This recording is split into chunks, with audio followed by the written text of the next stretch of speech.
Janice P. Nimura. Thank you so much, Debbie, and also to Sandy Merrill for setting this up. I was honored to do a couple of events for the Transition Network with my first book, with Daughters of the Samurai, and they were wonderful. So I'm really so grateful to be back here with you. I'm going to arrange my screen so that I can see my own slides. And yes, okay. So as many of you know, and hold on, let me make sure I can. There we go. As many of you know, 5 years ago, I published my first book, Daughters of the Samurai, which told the true story of 3 little girls who were sent to America by the Japanese government in 1872, grew up in America for a decade, and then returned to Japan to promote women's education and help in the project of modernizing Japan. It was a forgotten story. It was a story that I had stumbled onto by chance, having lived in Japan and then gotten a master's degree in Japanese history. And I fell in love with it. It would not let me go. It was a story that I felt like wanted to be told through me. I felt like I was sort of being controlled from beyond the grave. And it had real resonances with my own life, oddly, straddling Japan and America, and also with my husband's. So it needed to be written, and it just stayed with me until I wrote it. And it came out, and people liked it, and I got to travel all around talking about it and teaching this story.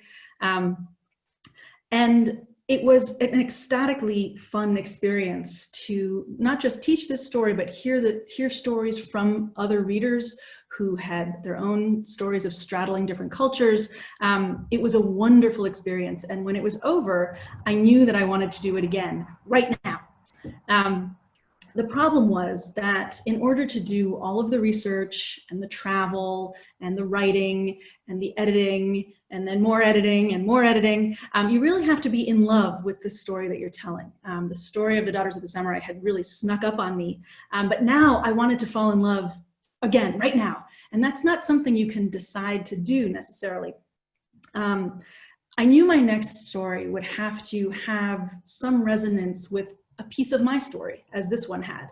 But I just wasn't sure what that would be. So I was poking around for a while. And in the Sophia Smith collection, which is a wonderful collection of women's history at Smith College, I stumbled across Emily Blackwell, who I'd never heard of. Not Elizabeth Blackwell, Emily Blackwell. I stumbled across her in the context of 19th century women and queer history. I was reading an article about women who had chosen career over family and then found emotional fulfillment outside of conventional marriage. And I was intrigued by her. If you've read Daughters of the Samurai, you'll know that the youngest of the 3 women that I wrote about, Ume Tsuda, who founded a college in Japan, spent the last several decades of her life with a female partner. And so I was interested in these border-crossing 19th century women. And Emily Blackwell, it turned out, I discovered, was the 3rd woman in America to receive a medical degree. Didn't take long, of course, for Emily Blackwell, 3rd woman doctor, to lead me to her sister, Elizabeth Blackwell, 1st woman doctor. And I began to realize that this might be a story that I could tell. It was a New York story. I'm a 4th generation New Yorker, and although you can see I'm not in New York right now, the Blackwells practiced, the high points of their life and practice were in New York. It was a women in science story, and I had started out pre-med long ago, swerved a bit, but now my daughter, who was in the middle of college, was also pre-med, and so it felt like a piece of my story that I had swerved away from and that I wanted to spend some more time with. And it was an oddly unknown story. I grew up for 13 years at a highly feminist, proudly feminist girls' school in Manhattan, and for 13 years had never heard of Elizabeth Blackwell, and I was the science kid. I couldn't believe that I'd never heard of them. So it seemed like a story that was ripe for reintroducing to the present, but I wasn't in love yet. In fact, I was terrified. This is not like the story of the Daughters of the Samurai. in America, this is not an obscure story. It may be a fairly forgotten story, but it's not obscure. It spans the entire 19th century. It has cameos in it by big names like Florence Nightingale, Abraham Lincoln, Lady Byron, Lucy Stone, Henry Ward Beecher, William Lloyd Garrison. These are big names with big biographies already written about them. And I was very daunted by the idea of trying to handle all of these stories in addition to the one that I was thinking I might be able to tell. The subject matter outside of the protagonists was complicated. This is a story about 19th century medicine. In the 19th century, medicine was in a state of flux itself. So that's a complicated set of ideas. It's also about the burgeoning women's movement, but told from the point of view of two sisters who were out of step with the women's movement. Elizabeth and Emily Blackwell disagreed quite profoundly with the idea of women's suffrage, for example. So that was tricky. There was also so much material. The lovely thing about Daughters of the Samurai is that there was a rather contained body of source material that I could gather up and squeeze as hard as I could and get every drop of juice out of. This time around, there were 9 Blackwell siblings. They were intensely bonded to each other, and they sort of drove each other nuts. So they were always leaving and writing to each other. There were endless family letters. At the Schlesinger Library at Radcliffe, where they have a huge Blackwell collection, there were 120,000 pieces of material. At the Library of Congress, which has another Blackwell collection, there was another 29,000 pieces of material. And those were just the most obvious places to look. So that was really daunting. Although once you've done this once or twice, you realize that having too much material is a better thing than not having enough.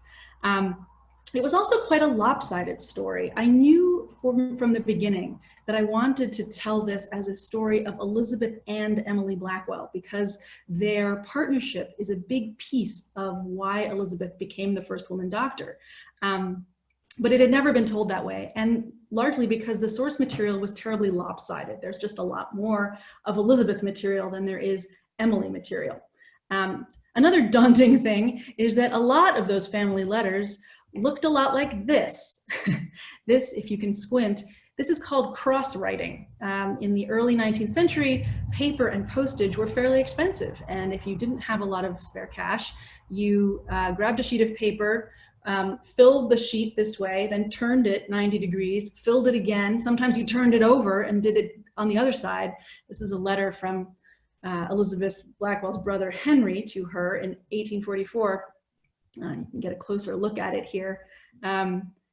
This is, if you can believe, a fabulously clear example of cross-writing. Henry Blackwell had beautiful handwriting, and you get used to it. But this was a challenge, all of this material. And of course, family letters, of course, you know, you got to wade through two or three pages on the weather, and money matters before you get to anything juicy.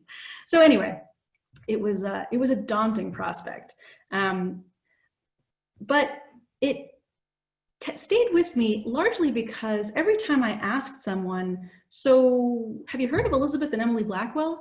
Most people said no. So I kept having this reinforcement of this is a story that needs to be reintroduced to the present.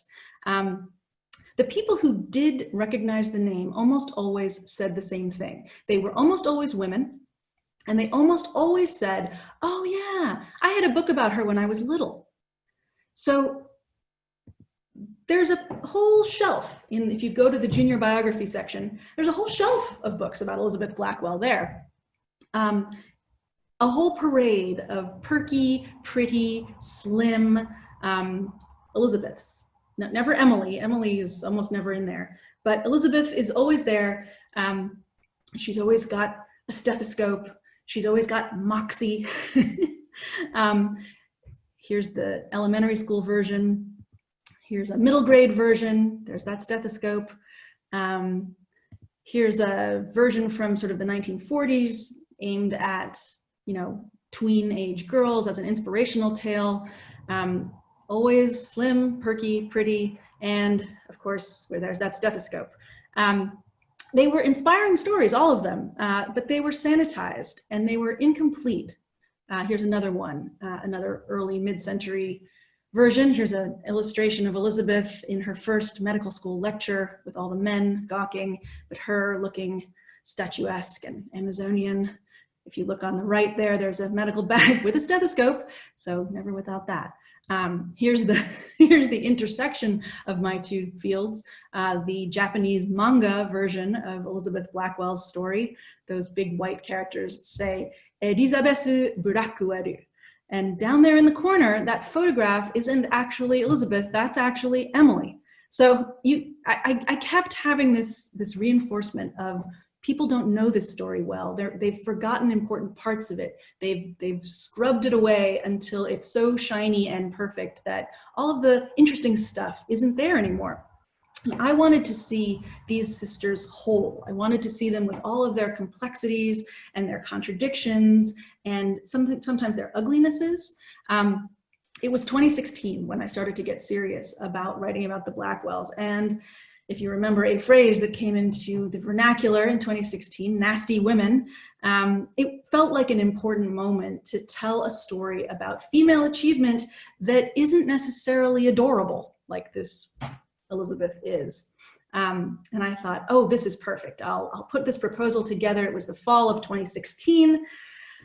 And it'll be a great moment when we elect our first female president to sell this book. And of course, that's not what happened. And as dismayed as I was, didn't even know how dismayed I should have been, it became suddenly an even more important moment to tell a story about pioneering women. So I'm going to give you the lightning version of the outline of the Elizabeth and Emily Blackwell story. It begins in Bristol, England, where the Blackwell children were almost all born and lived in this house in a declining neighborhood in Bristol, where I visited. They have a plaque on it now for Elizabeth. They lived in Bristol as the sons and daughters of a sugar refiner, a man who had made his fortune in the sugar trade. A man who was a sugar refiner and also an abolitionist. Samuel Blackwell, the patriarch of this family, was sort of a paradox. Think about that, a sugar refiner who was against slavery in an industry that depended on slave labor. He gave his 5 daughters the same gift of education as he gave his 4 sons. And then he moved them from Bristol to New York and finally to the Wild West, the edge of the American frontier in Cincinnati, in search of the idea of finding a way to make sugar out of sugar beets and not using slave labor. He got them all the way out there, and then 4 months after they arrived, he died, leaving them with $20.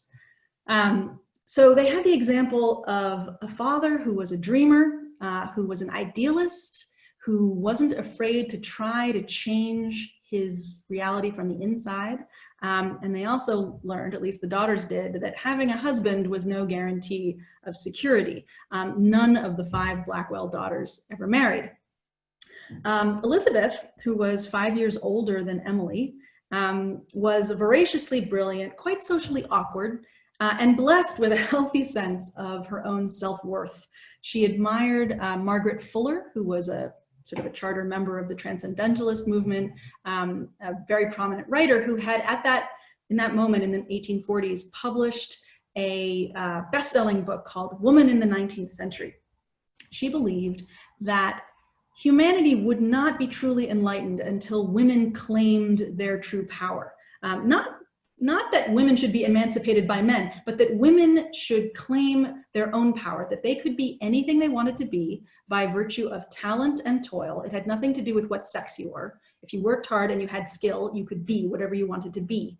And this idea really resonated with Elizabeth Blackwell. She thought of herself as someone who might be able to become a beacon for womanhood. She wanted to prove Fuller's point and be a light that might guide women forward. As I said, she had no problems with self-esteem. So she chose medicine, which was an interesting choice. She chose medicine not because she loved science or because she loved taking care of people. She didn't really like people in some ways. She equated sickness with weakness, really, and she thought bodily functions were disgusting. But she chose medicine as an unusually clear way to prove this point about what women could be. Medicine was redefining itself at this point in the 19th century, both scientifically and institutionally. So what used to be the work of midwives and barber surgeons was increasingly the profession of men with a medical diploma. And so they got that diploma at a medical school, of which there were starting to be more in this country. So Elizabeth Blackwell, it occurred to her to think, okay, well, if being a doctor now means you went to medical school and passed tests and got a diploma, why can't I do that? If I go to a medical school and take all the courses and pass all the tests and get a diploma, who can argue that I'm not a doctor?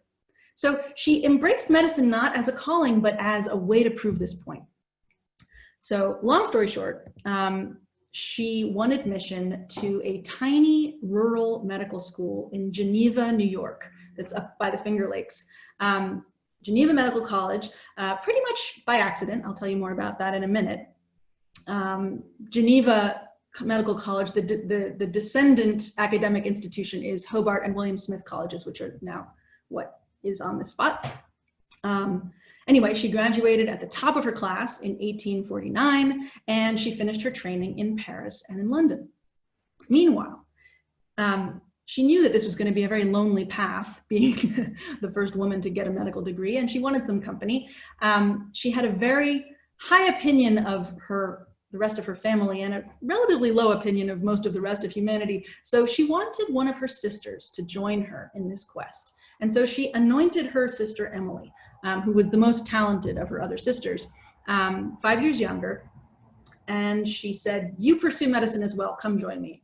And Emily said, okay.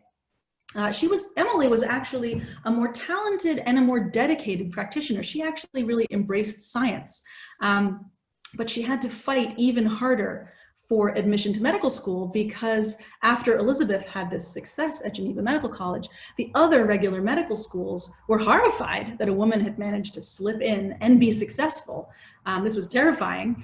So their doors closed even more firmly against Emily Blackwell. Even Geneva College didn't allow her to come and study. So she struggled very hard to win a place at Rush Medical College in Chicago. After 1 year of the 2-year program, they got cold feet and told her not to come back. So then she struggled again and managed to finish her diploma at Cleveland Medical College, which is now Case Western. So her medical degree in hand in 1854, she went to study in Edinburgh and in Paris, and then she came and joined Elizabeth in New York.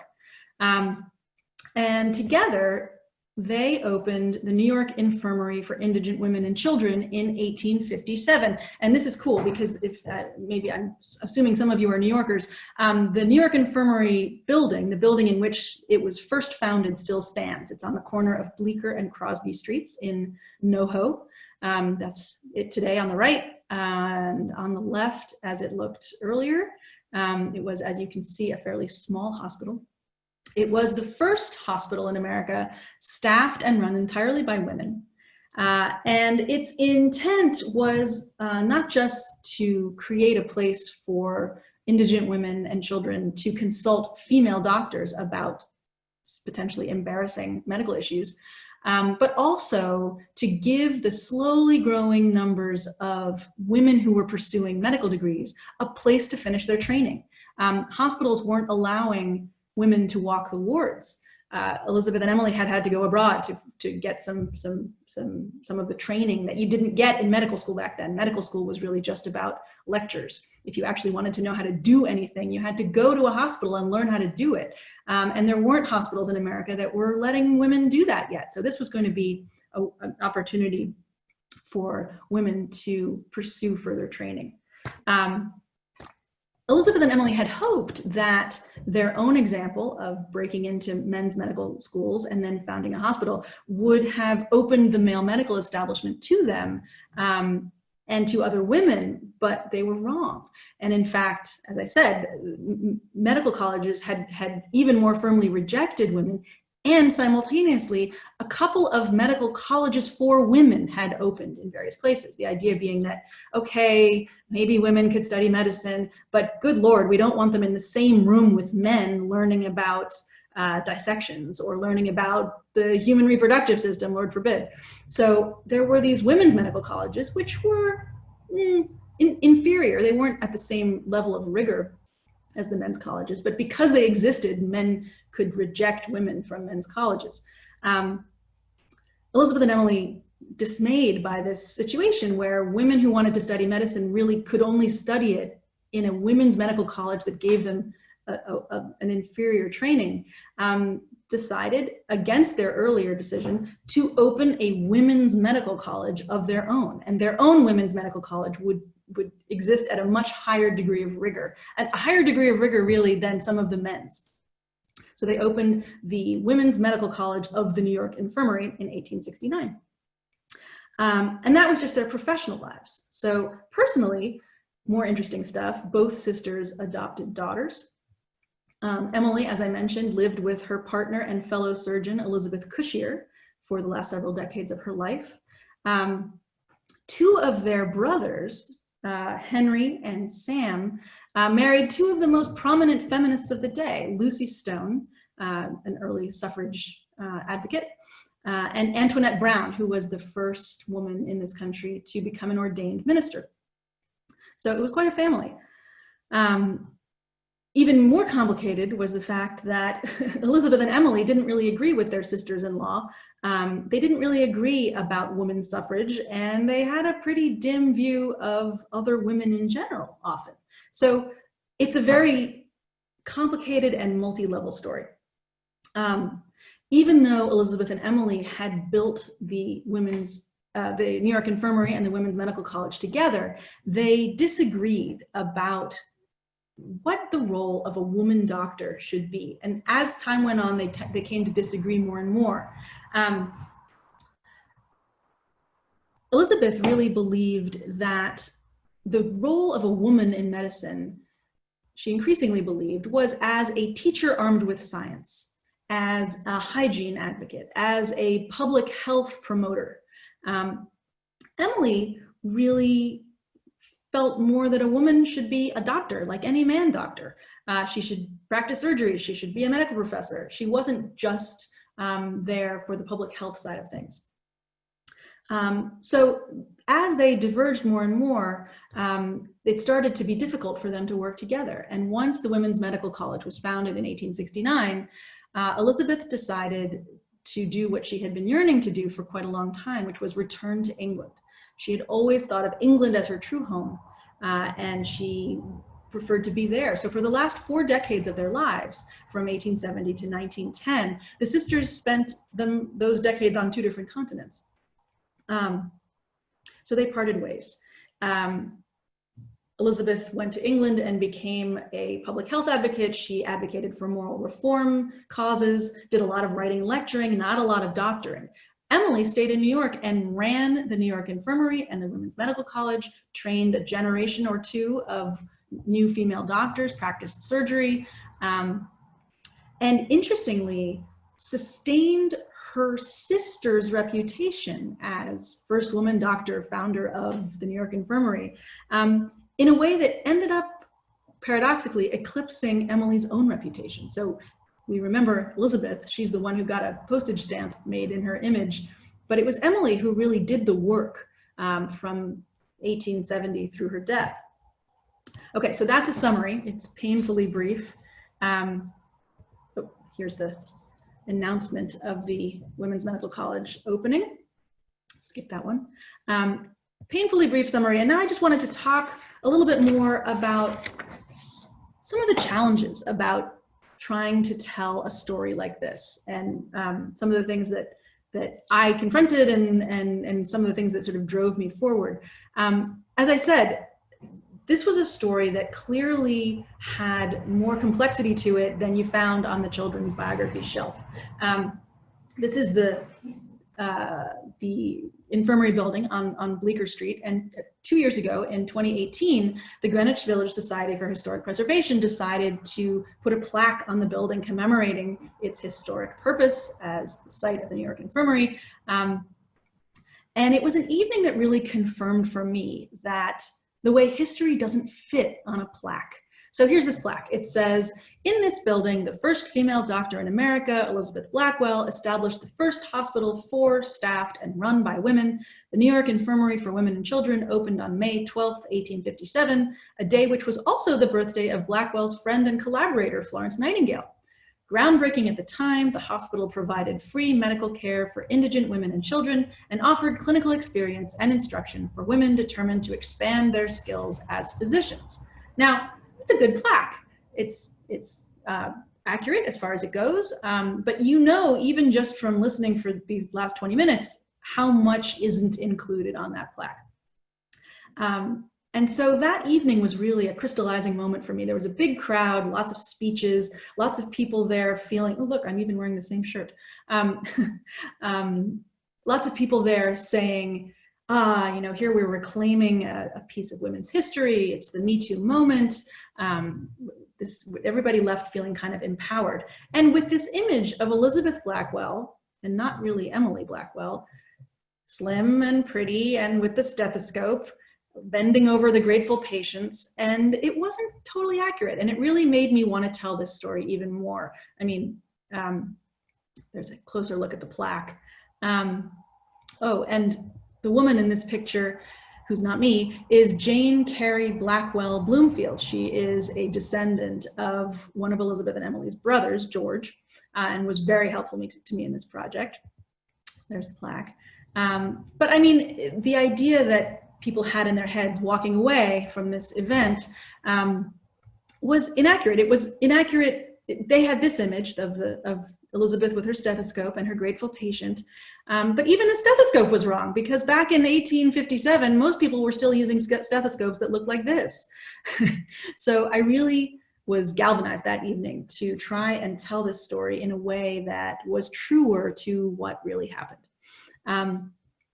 So what were some more of the challenges that you find when you try to tell a story like this? So first of all, how we remember.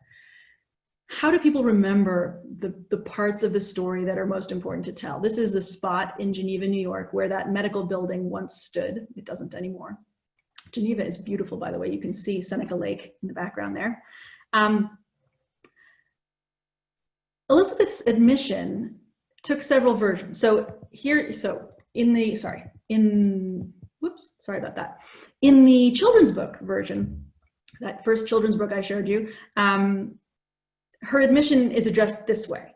Elizabeth didn't believe and couldn't or shouldn't. She refused to give up. She was as stubborn as a mule, quite rightly. One day, an envelope arrived from a college. She opened it and everything changed. The answer was yes, right? So that's a good 6-year-old version of the story. It's, you know, sanitized, but for a 6-year-old, a good version of the story. At the end of her life, Elizabeth wrote a memoir called Pioneer Work in Opening the Medical Profession to Women, a great book, even though a fairly dry title, in which she described her own admission this way. At last, to my immense relief, though not surprise, for failure never seemed possible, I received the following letter from the medical department of a small university town in the western part of the state of New York. Okay, that's a more mature, still a little bit sanitized version of her admission to medical school.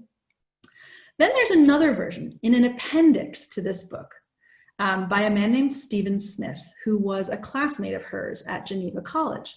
And he, reflecting, remembering years later, wrote a version of the story, which Elizabeth actually included as an appendix to her book. So she wasn't erasing it, she just wasn't foregrounding it. And his version of the story was that in the fall of 1847, after the term had begun, a professor entered the medical lecture hall at Geneva Medical School with a letter from a prominent physician in Philadelphia endorsing the application of this woman named Elizabeth Blackwell. And the professors at Geneva were a bit too cowardly to just give this prominent Philadelphia physician a flat no, she can't come. They were a little bit too timid to do that. So they hit upon a plan, which was, we'll kick the question over to the students. We'll say, okay, medical class, this woman wants to enter the class. We're leaving the decision to you. If even one of you doesn't want her to attend, then she won't come. And they assumed that the men of the class would say, no, she can't come. The men of the class, sensing their professor's cowardice, this was a fairly provincial group of guys. Medicine was what you studied if you weren't smart enough to go and study law. They were good for a laugh. They figured it was a practical joke from another school, and it was probably just a prank. So yes, let's let her come, ha ha ha. And then they promptly forgot about it. And then 2 weeks later, a woman walked into the lecture hall, having been duly admitted, and it was Elizabeth, and it wasn't a joke. So it complicates the narrative when you know how different people remember the same event. Another thing that complicates things is who is telling the story, right? When Elizabeth finished medical school at Geneva, she went to Paris, and she studied here at La Maternité, which was at the time a large public maternity hospital housed in an old convent. France, at this point, was way ahead of the rest of the world in public medical education. And this was an institution where women from all over France would come as students to train as midwives. And even though Elizabeth was already a certified doctor, she understood that the experience that she could get in this hospital, seeing scores, hundreds of obstetric cases passing through, was really invaluable. So she agreed to be a student there. Now, if you were delivering a baby in a hospital in the 1850s, it meant that you had no money, because anybody with any money would have had the doctor come to them at home. So the women that this hospital served tended to be either destitute or they were prostitutes. And there was a high level of venereal disease in the population of women giving birth. If a woman with gonorrhea gives birth, the infant passing through the birth canal can often be infected with gonorrheal conjunctivitis, which is a form of eye infection. Today, not a big deal, treatable with antibiotics, but in 1849, a very big deal. And Elizabeth, having been up all night delivering babies, was working in the nursery early one morning and cleaning the infected eye of a newborn with gonorrheal conjunctivitis when the washing liquid splashed into her face, and she contracted gonorrheal conjunctivitis herself and lost one eye, which is part of why she never became a surgeon. It was a horrifying accident, and her colleague, the attending physician at La Maternité, the wonderfully named Hippolyte Blot, and also a rather attractive man that she was quite fond of, tended to her case and snapped into action, confined her to bed, and really managed to save her other eye. So how does that story get told? Well, in Elizabeth's memoir, she writes, how dreadful it was to find the daylight gradually fading as my kind doctor bent over me and removed with an exquisite delicacy of touch the films that had formed over the pupil. I could see him for a moment clearly, but the sight soon vanished and the eye was left in darkness. It's like a novel. She's the heroine, there's the doctor. It really reads like fiction. At the same time that Elizabeth was struggling, her sister Anna, the oldest of the Blackwells, happened to be in Paris as well, and Anna hastened to her bedside and helped with her care. Now, Anna was a drama queen, a hypochondriac, and a journalist, and she was very good at telling a story with graphic gusto. So this is Anna writing a letter home after a long day at Elizabeth's bedside, describing her eye. The pupil presents just now the appearance of one of those little misshapen blackberries of 3 granulations and half dried up that one sees so often on some scrubby little bush. If you can fancy one such in dull-looking lead, you have just the appearance of this poor eye. So a very different account of the same incident. And part of the fun and part of the challenge of telling a story like this is to find all of these different accounts of the same thing and try to braid them together in a way that feels the most true. So what do you do in cases where there aren't a lot of source materials, where there aren't many accounts of the same thing, lots of letters? And that was particularly a problem with this project when it came to Emily, because she just didn't write as much as Elizabeth did, nor did people write as much about her. So what do you do when the source material is thin? Well, one thing you can do, and which is part of what is my favorite thing to do, is go to the places where these people were living their lives and walk around in their footsteps. And even if there's nothing written, maybe things that you can notice will help enhance the narrative that you're trying to write. So I mentioned that Emily, after she finished her medical training, went to Edinburgh. And when she was in Edinburgh to finish her training, she apprenticed to a doctor named James Young Simpson. He was a hugely prominent doctor, physician to the Queen, a very prominent obstetrician and gynecologist, well known at this point as the discoverer of the anesthetic properties of chloroform. He discovered this by bringing a decanter of chloroform to his dining table, passing it around to all his friends, who subsequently burst into hysterical laughter and then passed out under the table, which was the discovery of the anesthetic properties of chloroform. So you can see he was a larger than life figure, a bit of a performer.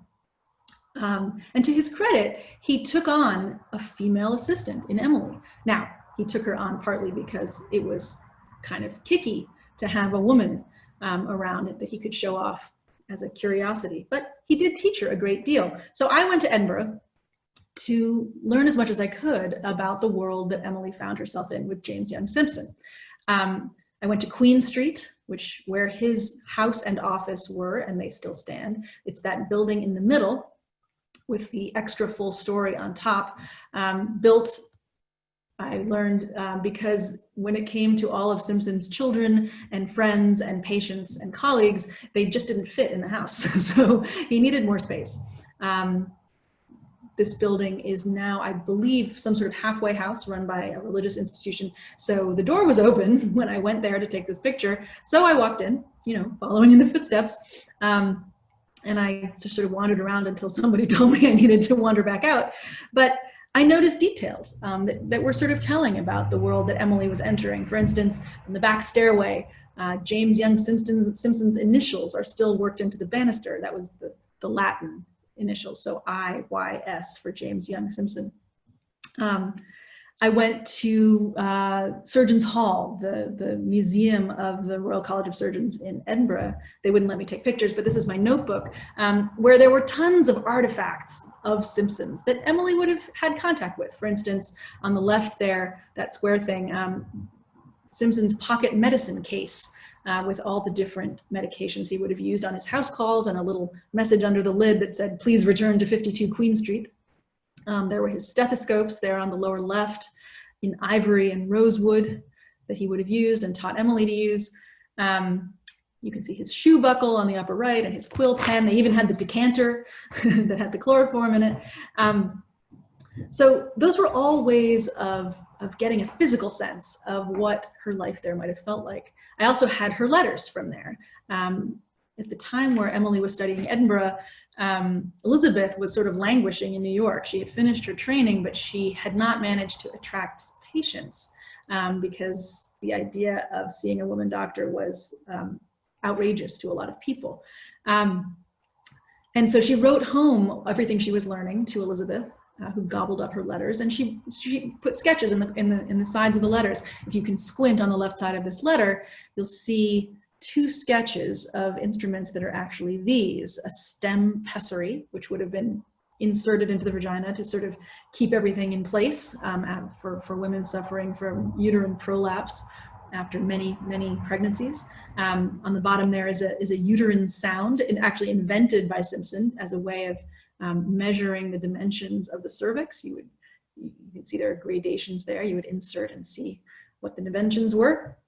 All of these were ways of discovering what Emily would have seen and felt and heard and touched. Another challenge, and this is a challenge for anybody who writes history, is to think about how do you look at history when the lenses that you have are from 2020? How do you look at 1870 from the point of view of 2020? I mentioned that that Emily Blackwell had spent the last several decades of her life with a female partner, Elizabeth Cushier. And I had a wonderful morning last fall exploring Greenwood Cemetery. I highly recommend an excursion to Greenwood Cemetery in Brooklyn if you ever have a free morning. It is where all of the bold-faced names of the 19th century are lying, and it's really quite something. But so I found Elizabeth Cushier's grave. And this is what was next to it, which was quite moving, a rainbow flag, symbol of the LGBTQ movement. Clearly, someone knew the story of Elizabeth Cushier and Emily Blackwell and honored it and was in some way claiming it for the LGBTQ movement.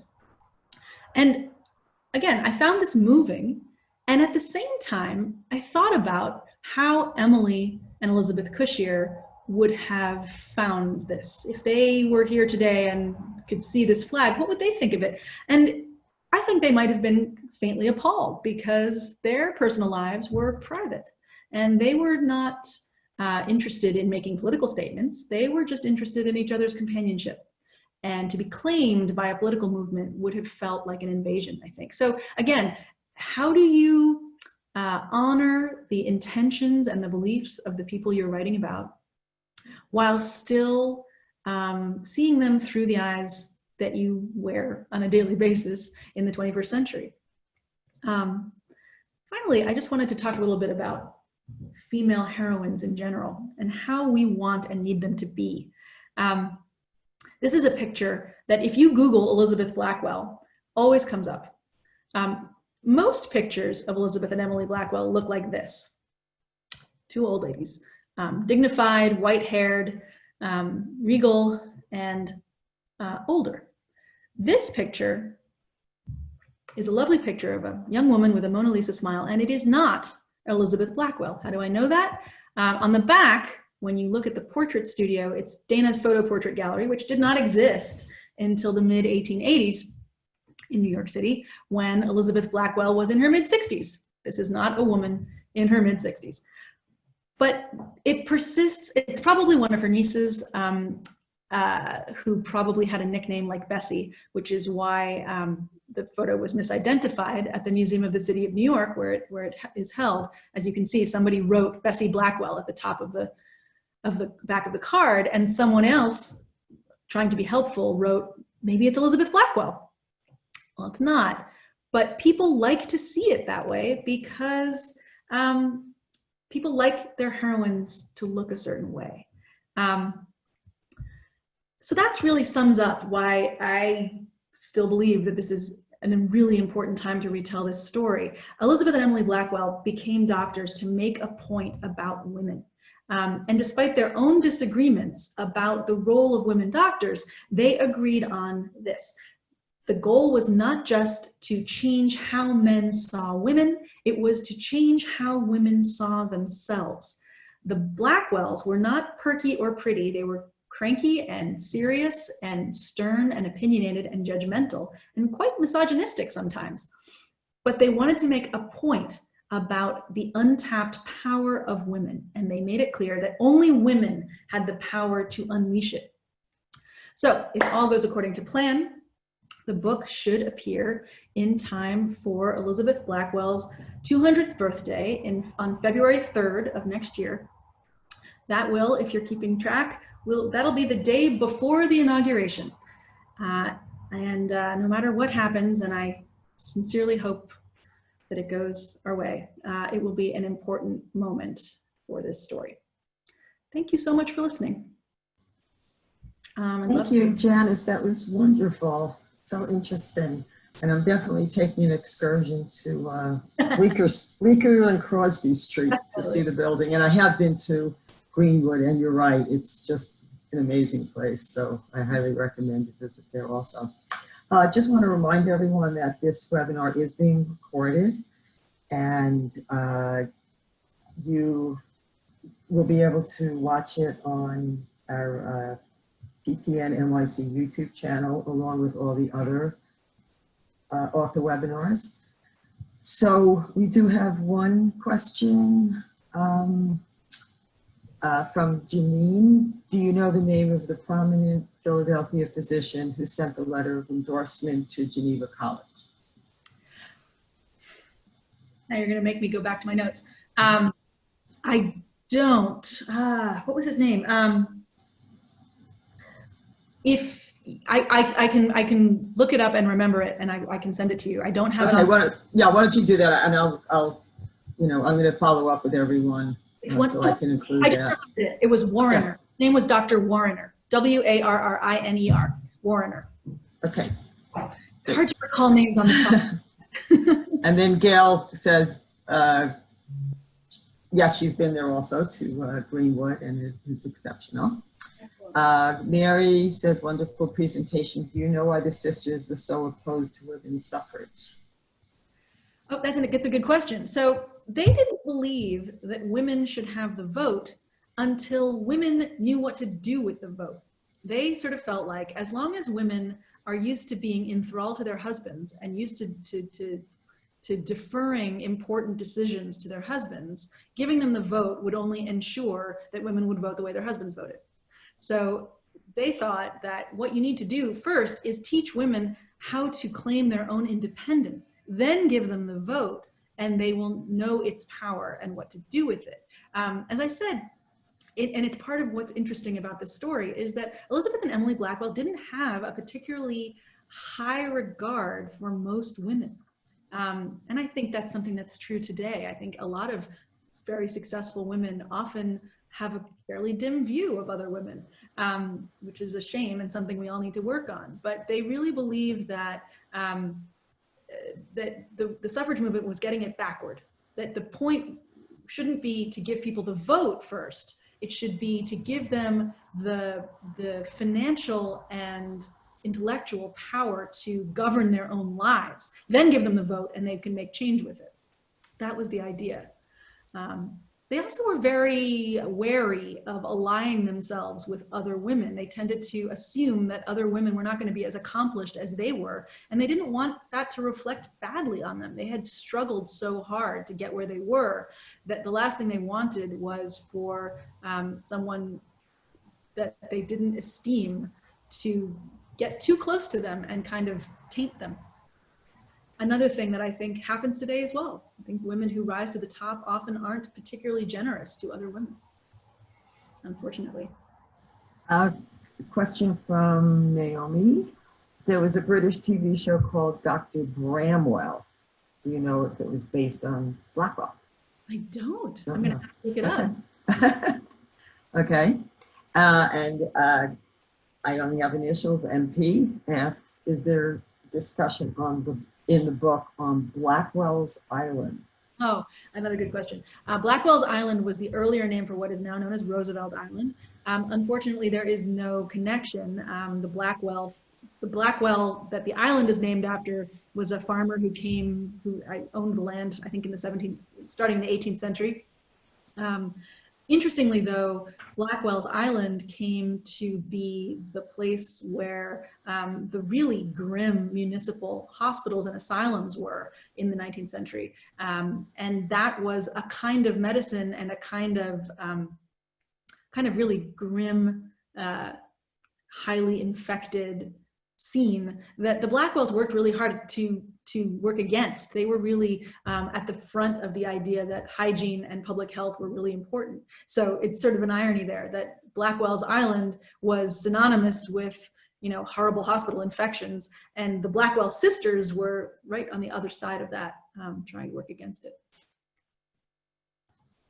Okay, we're going to have to leave because there's another webinar right on our heels, so we've got to allow them to come in. Anyway, thank you so much, Janice. This was really wonderful, and thank you everyone for joining us. And again, I hope you will share the video with your friends, and maybe we'll get Janice back again for another webinar once the book is out. I really appreciate it. Thank you so much. Thank you. Bye, everybody.